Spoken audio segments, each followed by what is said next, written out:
Hi, welcome to the Business Elevated podcast. I'm Corianne Edwards. I'm the Managing Director of Operations at the Governor's Office of Economic Development, also known as GOED. Today, my guest is Dane Ishihara, and he and I are going to talk about a new initiative. Dane, thank you for joining me. Thank you for having me. I'm excited to discuss the new program.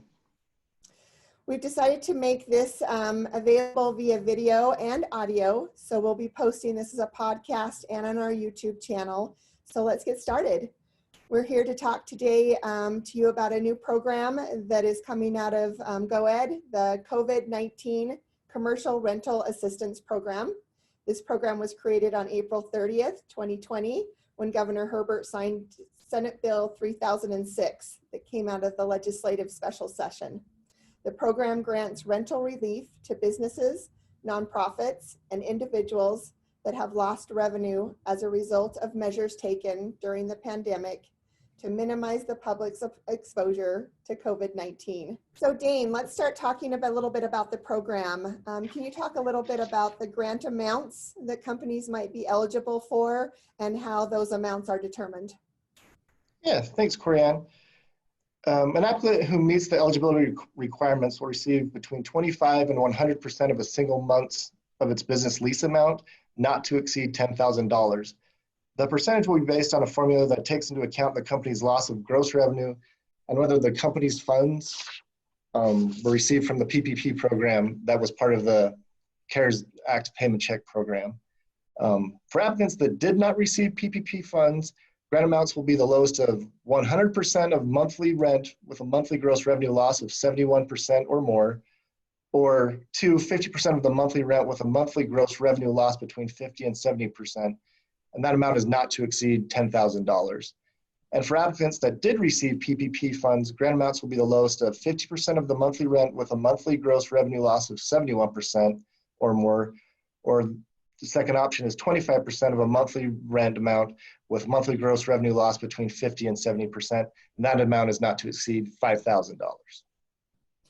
Thanks, Dane. Could you maybe give us an example of a scenario a company would be looking at with their rent? And also wanted to just clarify that when we say the PPP, that is the CARES Act Paycheck Protection Program that's managed by the SBA, by the Small Business Administration. So Dane, could you give us a little example of some of those scenarios? Yeah, thanks. For a company that did not receive the PPP funds and their rent was $5,000 per month, and they had a revenue loss between 50 and 70%, their potential grant amount would be $2,500, which is half of their monthly rent amount. And for a company that received the PPP funds, that amount would go down to $1,250, which would be 25% of their $5,000 monthly gross or monthly rent amount. Great, thank you. So just to clarify, this program is available for companies to pay 1 month of their rent, and so that's how the formulas are taking place. In order to calculate that, can you talk us through the dates that we'll be looking at to measure the monthly gross revenue loss? Yes, so the monthly gross revenue loss will be calculated from the February 2020 gross revenue, and then the applicant can pick a 4-week period after March 1st where they can establish their gross revenue loss, and both of those numbers will be placed in the application during the process, and we'll calculate the ratio with those two numbers. Great, and I think we said that there is $40 million available for this grant that has come through the CARES Act and via our state leadership. And it's a first come, first serve on the basis. There's some eligibility requirements for businesses that can apply for the $40 million. Dane, can you talk us through what the type of business that can apply for this with this grant relief? Okay, yeah, we can discuss the criteria. Is the company has to have a current lease in Utah and also claim Utah as their primary place of business, and have been in operation February 15th with at least, or with fewer than 100 employees. And then also that demonstration of the loss of 50% of gross revenue. And they may not have received funds from the COVID-19 Agricultural Operations Grant Program as well. And the business entities, and part of the qualifications are you're registered with the Division of Corporations and Commercial Code under the Department of Commerce, a sole proprietor, a tribal entity, independent contractor, and also nonprofits qualify as well. Thank you. As a reminder, qualifying businesses and nonprofits may apply. We also recognize that, again, there's $40 million for this grant, and unfortunately it won't help every business or nonprofit, but we hope that it should go a long way in helping many of our Utah small businesses, which is the focus of GoEd since this pandemic has begun. Again, you have to have less than 100 employees. Where should we apply for this grant? It will be open on May 11th. So this Monday, May 11th, 2020 at 9 a.m. Mountain Standard Time. And you can apply for this by going to the state's coronavirus site, which is coronavirus.utah.gov. Again, coronavirus.utah.gov, and beginning May 11th at 9 a.m. Mountain Time. Completed applications are accepted on a first come, first served basis. So you want to get in there and get your application in as quickly as possible. We'll go through a couple questions and answers that we anticipate with the program that Dean and I will go through, but also those will be listed on the coronavirus.utah.gov website. So you'll have those answers to those FAQs on there, and then any additional questions that you might have can be emailed to the program's email account, which is rentalgrant@utah.gov. Again, rentalgrant, rentalgrant@utah.gov. So with that, Dane, are you okay if we go into a few Q&As? Yes. So one of the big questions is I'm a company and I have multiple locations. I lease, I'm a tenant in a few commercial properties based on my locations. Am I okay to apply for multiple rental assistance? Yes, you can use multiple lease agreements, but those qualifications and the maximum amounts are still in place for the business entity. So if a business entity has multiple leases that add up to $10,000, they could potentially qualify for that amount, but they couldn't qualify for that amount per lease. It's per business entity. So just to clarify, if you're a company with multiple locations, you can apply for multiple locations, but you can't you can't exceed the maximum amount. So if you did not take the PPP money, you can go up to 10,000. If you did take the PPP money, then you can go up to 5,000. So yes, multiple companies, but we cannot exceed the max amounts per company.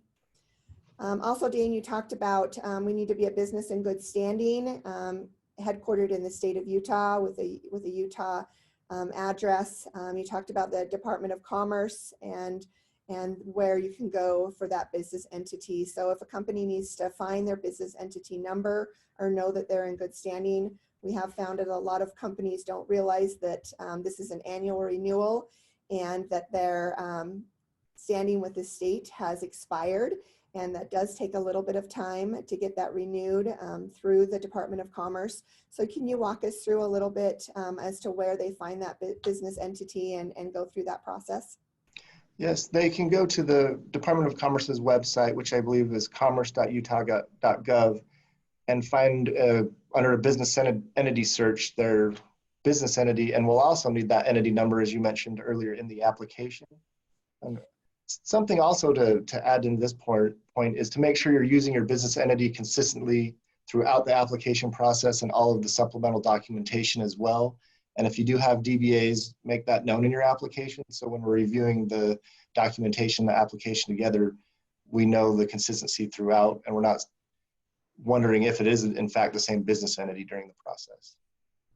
That's very good guidance. Thank you so much. So just to kind of remind everybody that the business entity is through the Department of Commerce. It's under the Division of Corporations and Commercial Code. You would go to Business Entity Search for your company, and it will list your entity ID number. Make sure that's all up to date and in good standings, and then make note of your entity ID number because you are going to need that for your application. A couple other questions that have come up is maybe walk us through how the application process will go. So right now you can see the information on the coronavirus.utah.gov website. When you go and scroll through the bottom, it will list all of the eligibility, all the criteria, everything we've talked about in this podcast and in this video audio service. It will talk through all of that. Right now, if you go there today, the Apply Now button will be grayed out because it is not yet live. So on May 11th, so Monday at 9 a.m. Mountain Time, that button will go live and you'll be able to click on that and kind of walk the interested applicants through some of the things that they'll be asked and how they'll submit their application through that process. So as Corianne mentioned, you'll go to the online system and you'll fill out the application there. And I think this is a good time to highlight some of the documents to prepare for when you're submitting your application. And so we will need your profits and loss statement from the month of February, as we mentioned earlier.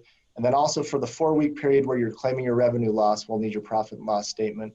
We'll need your 2 most recent state or federal tax returns, and then profit and loss statements for the 4 months prior to submitting the application, along with your current lease agreement and documentation that the lease agreement has been paid or the most recent payment of your lease agreement. And all of those documents will be uploaded during the application process, and then we will verify the information on the back end after you've submitted your full application. And with that, the first come, first served basis includes the application being complete. So your options or your opportunity is greater if you submit a complete application from the beginning and we're not going back and forth trying to locate additional documents. And then once we receive all of that information, we'll begin to review your application. Thank you. So as Dane indicated, it's really a 2-step process. You'll go and hit the Apply Now button where you'll provide some initial upfront information. Once you do that and submit that information is reviewed, and then you will get a user ID name and a password, which will then allow you to go in and complete your full application and submit that. So it is a 2-step process. It will take up to about 24 hours or maybe less for you to get the user ID and password. So wait for that, you'll get that. A lot of people get nervous about that and want to go in and apply multiple times. Please don't do that. Please wait for your user ID and portal information. Then once that happens, you'll be able to put in all of your information and upload all the documents that Dane just described. Then from there, eligibility will be determined, and you will get some email letters that let you know that your application has been fully submitted. And then if you're eligible, you will get an award letter. If you are deemed ineligible, maybe you do have more than 100 employees, or you're not headquartered in Utah, or your business entity is not in good standing, would be maybe some areas to be deemed ineligible. You will get a letter indicating that you are ineligible at that time. So Dane, just talk a little bit through maybe a little bit more information as how an applicant will know if their application was accepted. Once we've determined eligibility, you'll receive a letter notifying you that you've been awarded a grant from the program, and then that will go through an email, and then following that within the next few days, hopefully you'll receive a check in the mail. And adding to that, make sure in your application that we have the correct mailing address, so when we do issue checks, they're getting delivered to the correct address. Super great. So we're really excited about this, and excited and grateful for both the federal leadership and state leadership that have made this possible for our Utah businesses. And hopefully this will be helpful to you as you're going through these unprecedented times. Again, that it's qualifying businesses and nonprofits may apply at coronavirus.utah.gov beginning May 11th, 2020 at 9 a.m. Mountain Time. Completed applications, again, are accepted on a first come, first served basis based on submitting your full application. And we've got $40 million to give out through that process. Again, if there's any questions, we've got the FAQs, everything we've talked about is on the site, coronavirus.utah.gov. There is FAQs, questions and answers that are on that site. And then anything that might be missing or unanswered for you can be emailed to rentalgrant@utah.gov. Again, rentalgrant@utah.gov. So thank you for the time. I hope this was helpful. I hope that this prepares you to be an applicant for this program. And again, we're super excited to be bringing this to you. I'm appreciative again of our leadership in the state, and also grateful for GoEd and the focus that we have to be able to help our businesses in this time of need. So thanks again.